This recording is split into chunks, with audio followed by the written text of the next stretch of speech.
Hey guys, welcome back to my channel, Rewind That. It's your girl, Miss K.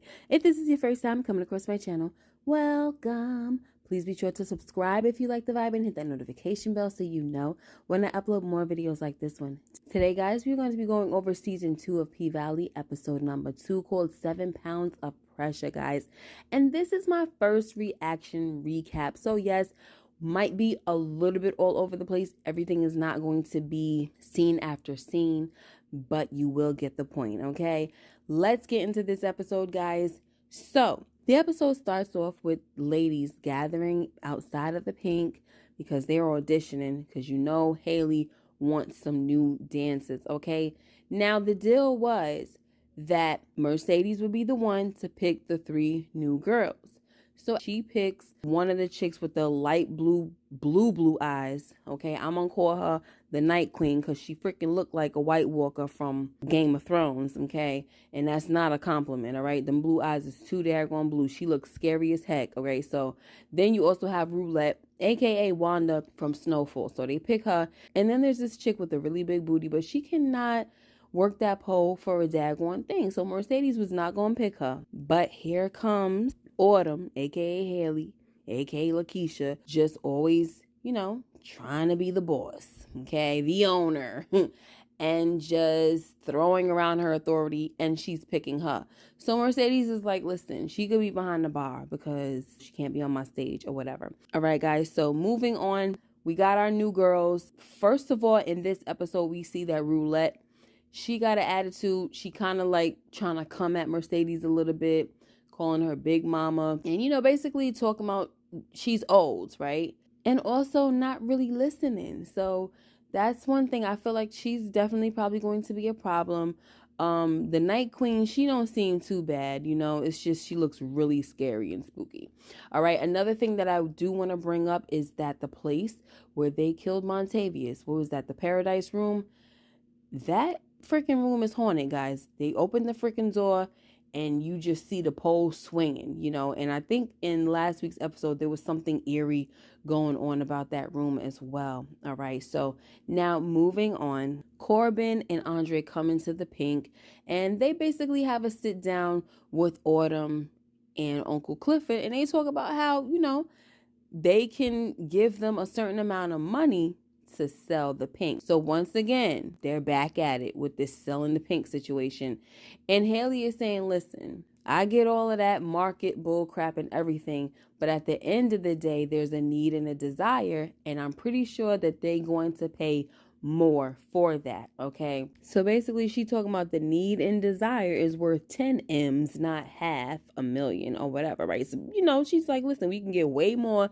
Uncle Clifford over there looking like, but he's not really saying anything. But then we have Corbin coming out of his face talking about, B, you must be crazy. And this is when Uncle Clifford comes in. He's like, Corbin, you over here talking about 5 months ago she was just stripping. Well, 5 years ago you ain't had no money. You know what I'm saying?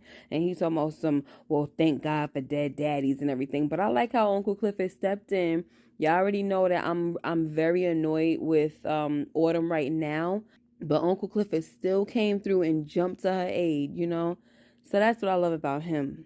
But back to this whole situation. He didn't really get a chance to say anything. Talking about Uncle Clifford now, because he was busy defending Autumn. So before he was interrupted, though, Uncle Clifford was like, listen, the Pynk is off the freaking auction block. Y'all think y'all slick because y'all think that they still gonna come around here up in Chucalissa and open a casino. But I'm gonna let y'all know right now, the Pynk is off the freaking auction block and is here to satisfy everybody's desire and need. All right, and then you got Autumn over there in the corner, smoking her little cigarette. So, she got her own little plans in her mind. I'm telling y'all, I'm not sure if Autumn is going to be a likable person this season, but we shall see. Next, Uncle Clifford sees that the grand reopening flyer is set for this Friday, which is his birthday, okay? Not next Friday. And so he gets pretty upset. Listen, even Corbin knew that this was his birthday. Mercedes knows. Everybody knows that this is Clifford's birthday, except for who? Haley, because she's disconnected, like I've been trying to say. Okay, she ain't connected to a daggone thing, y'all. So anyway, Uncle Clifford is just not happy because he's like, the Pynk is not ready to be open. She need a freaking douche pay, a douche, like things need to be taken care of. There's no DJ, all of this stuff. And Autumn is just like, listen, we could get by on Big L CDs. We need to start stacking bread now, because if not, we gonna find ourselves taking Corbin up on his offer. Haley then says, you know where we are and why where we are, basically because of you. So you need to start following my lead. And so then this is the part that I love, when Clifford gets up and was like, listen, you may be the owner, but you ain't the boss. Matter of fact, you flogged your way up in here, was on some perpetrating mess, and you scammed up, okay? So stop. So then this chick got the nerve to say, well, why don't you DJ? Because it seemed like the only thing you know how to do is run your mouth instead of running this club. So Uncle Clifford was like, all right, you know what? You be here and let's see how you handle everything on the opening night, the reopening, because Uncle Clifford got hot after that. He went home. He was pissed off. He basically wanted to cry to his grandmother. And the grandmother just had me cracking up this episode, right? She's like, why don't you just kill the bee? It was just freaking hilarious, okay? We also had little Murda come by, and Ernestine opens the door, and Clifford tries to creep his way around, but he don't know that little Murda could see him through the freaking mirror, right? So he's basically talking and saying, listen, can you please to give Clifford a message, tell him that I'm sorry, and that, I handled things poorly, basically, right? And so, Ernestine is just like, oh, you going on tour? I told you you're going to be famous, this and that. She's just, she love herself some little Murda. So when she closed the door, she going to tell Clifford that he's saying that he ain't have no D in 5 months, but daggone Amazon just delivered it, okay? But you busy hiding.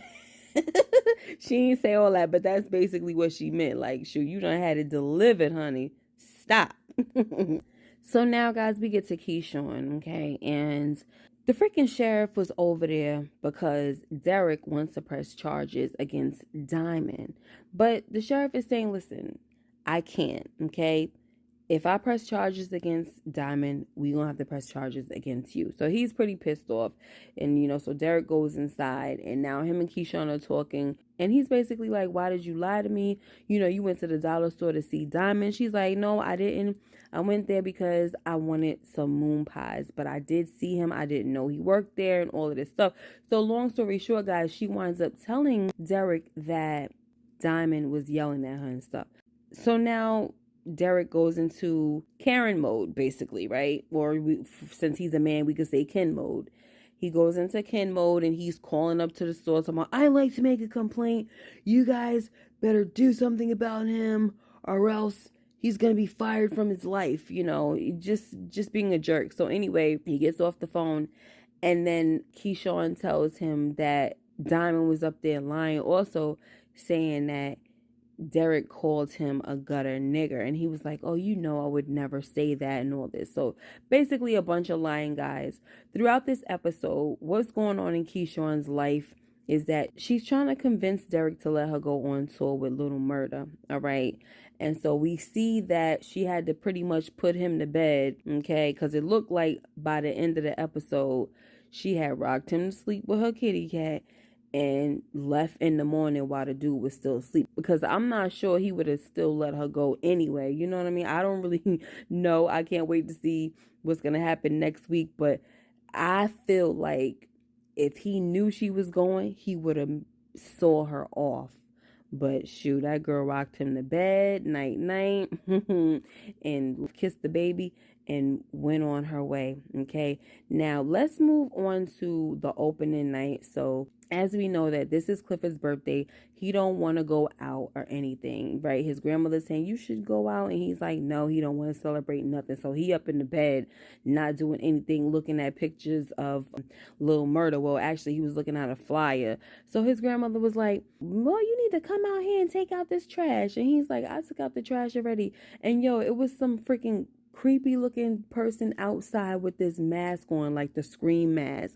And I was like, what are they doing in this episode? This is super freaking creepy. So he goes outside, and now you see like 3 more of the people, or 2 more of them. So it's like 3 or 4 of them, and they start attacking him. He tried to run and everything, and they put him in the trunk. I said, this ain't nothing but a little birthday prank. And that's what happened. They brought him over to like a skating rink, and they had a little surprise birthday party, which was very nice. And he wound up meeting somebody that looked like it could have been little Murda, but when he took his mask down, we saw it wasn't. They wound up getting it in the back somewhere.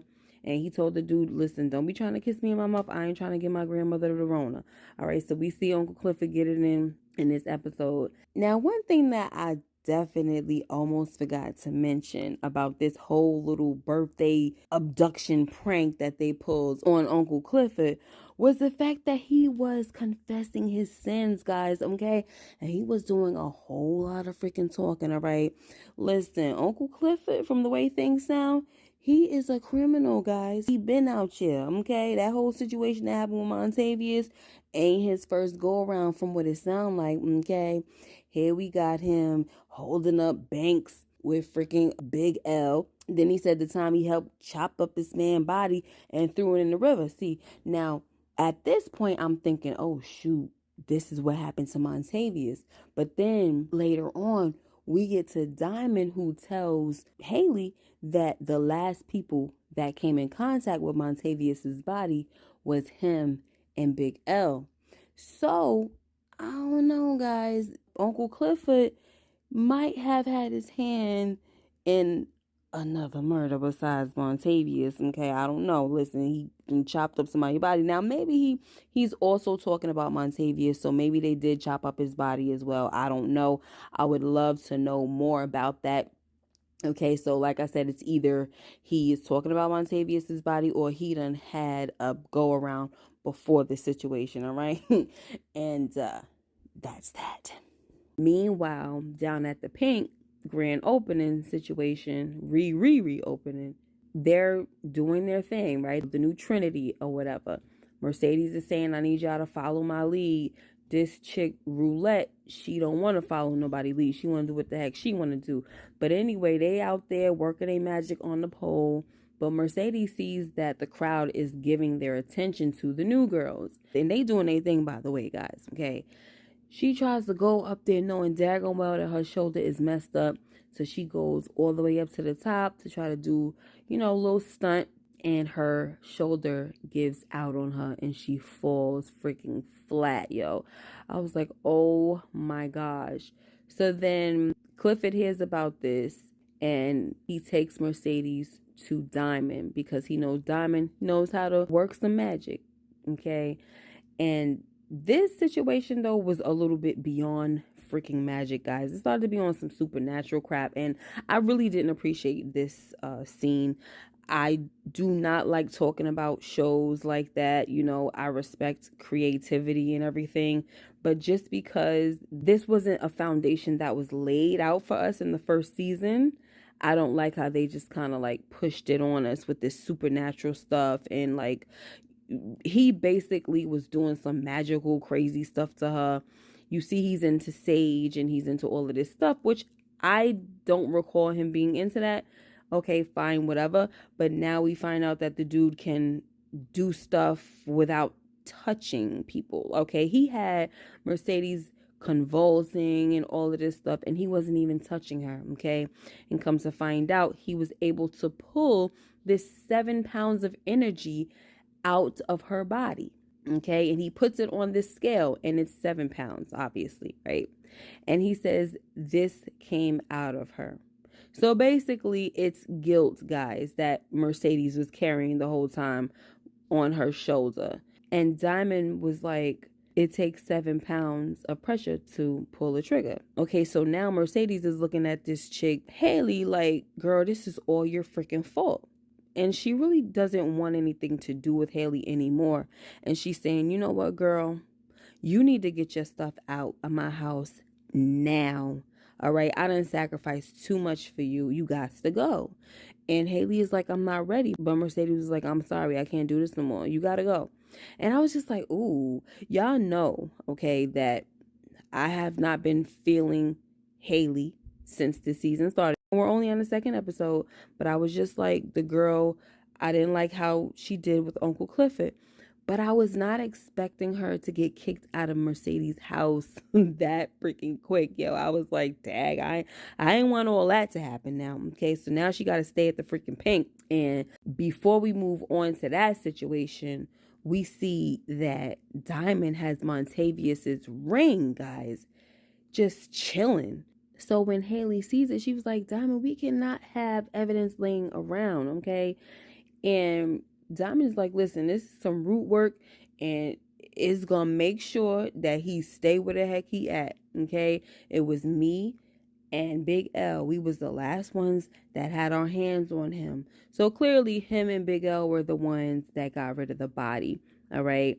There's a lot of hands in this situation, okay? And when I was listening to this, guys, I was like, yo, this chick, Haley, she owes all of them, all right? So for her to be saying that she's willing to sell the Pynk, it just goes to show that she really ain't nothing. I'm sorry, she ain't nothing. She's a selfish freaking piece of trash, and she deserves everything that's coming to her if she doesn't change her ways. I said it, that's how I feel. I don't like people like that. I don't like people that use folks and let things play out for their benefit, but forget about what other people done did for them. You know, I don't like stuff like that. I feel like she has no loyalty. Even Mercedes was saying, she said, every night I always hear him telling me, I brought her and her kid into my house. But then she walked down on me like a thief in the night. She said Montavia says that to her in her nightmares. So Haley says, yeah, but I came back. And Mercedes like, yeah, but you took a long time. So y'all do remember that night when Haley was leaving to so-called get the money from Montavious, she was about to leave Mercedes, guys, all right? She was on her way to, she got in that freaking car, but then she changed her mind, and I was very happy about that. So we do see that Haley has no attachment, guys. So as long as she has no attachment, she's going to do things that are grimy. I remember saying this in my recap last week that I think she does things that she thinks is the right thing to do, but because it hurts other people or it's at the detriment of other people, it comes off as grimy. And that's pretty much what I think she's going to be giving us. It's going to be a lot of grimy movements, a lot of things that are not going to sit well with a lot of people. And especially with that meeting that she had when Andre's thirsty behind had to come up to the Pynk, knowing daggone well he don't belong there. His thirsty behind with his terrible outfit that he had on. He came up to the Pynk, and here she go all up on the pole. All of a sudden, she know how to twist her body around the freaking pole, when on last season, she didn't even know how to throw her weight around on that freaking thing. So I'm just like, what the heck is going on with all of this magic all of a sudden in this freaking episode? She is just all of a sudden graceful on this pole. Okay, whatever. Anywho, but I did enjoy this episode, guys. But like I said, the part that kind of threw me for a little loop was the whole supernatural situation with Diamond and Mercedes. Back to what I was saying about Andre going to the Pynk to see Haley. So as Andre is there, he once again brings up the whole offer of the Pynk, and she says again to him, we both know what Promised Land is willing to pay for the need and desire. And Andre says, well, what does your partner think about that? And she says, oh, it's just a building. See what I'm saying, guys? No attachment whatsoever. But we know that the Pynk is not just a building to Uncle Clifford. This is a place, like I said, that's been in his family, and he loves these girls. Okay, it's a family as well. So she's just no good. There was something that Big L said in the beginning of the episode about her, and he was like, you know, the devil even was an angel at first. You know what I'm saying? And so to me, I don't want to say that was foreshadowing, but it's just letting me know that there's going to be a lot of trouble because of her, and she's not necessarily going to be someone that is going to be playing on the good side. I do feel like Haley is going to be some trouble this season. All right. I hate to say it because I started off liking her, But it's like this season is showing a different side to her. It's letting us know that she has no attachment and she will stab folks in the back, even if she doesn't think she's stabbing them in the back. She's, like I said, I do believe she's going to think that she's doing the right thing, but it's going to come off very, very shady. Okay, shisty, grimy, okay, all of the above. Bottom line, guys, she tells Andre that if he comes through with that big D offer, she down the roll, you know. And she said the first woman that took her in, the first woman that took care of her, always told her, never put your clothes in the closet. Basically, always have it stuff packed and ready to go. So she's always ready to be on the move. Whatever happens in her childhood is obviously shaped the way she moves today and the person that she's become. So she's going to have to learn how to trust people and to accept that friendship and the family vibes that they have, or it's just not going to work between her and Uncle Clifford and Mercedes and all of them. It's just not going to work at the Pynk at all, you know. But regardless, I already know she's going to screw some things up and she going to get what's coming to her, and she's going to deserve it. That's all I know. Also, we see that Haley, she don't know how to run the Pynk, okay? She may be great with the numbers and marketing plans and all that stuff, but we see that the chick does not know how to run day-to-day operations, okay? And this night, the reopening proved it, all right? There was a freaking fire going on. The new girl who was supposed to be behind the bar, twerking on the freaking bar, you know, she just had no control whatsoever. People don't respect her. There was a dude that was up there who wanted a DNA test from one of the strippers, and Haley tried to say something to him, you know, Uncle Clifford ruled this and that, and he said, you ain't Uncle Clifford. So basically saying Uncle Clifford is the one that holds the weight, okay? So this is what Haley needs to understand. But see, the thing about Haley is that she don't care to understand, because if she want to sell the sucker, she will sell it, okay?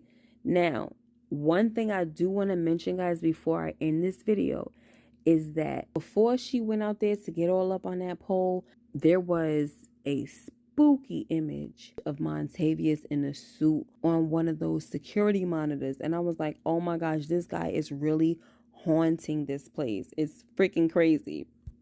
But that was that, guys. Let me know what you guys thought about this episode. We also saw little Murda reunite with one of his friends that came out of prison. That's going to be his little security guard with his light eyes and everything. And so we're going to see how all of this plays out with that beef that he got with Pico. Anyway, guys, hope you enjoyed this video. Make sure you like, comment, and subscribe if you haven't already. And hit that notification bell so you know when I upload more videos like this one. Until next time, you guys take care and be blessed. And I'll see you in the next video. Bye-bye.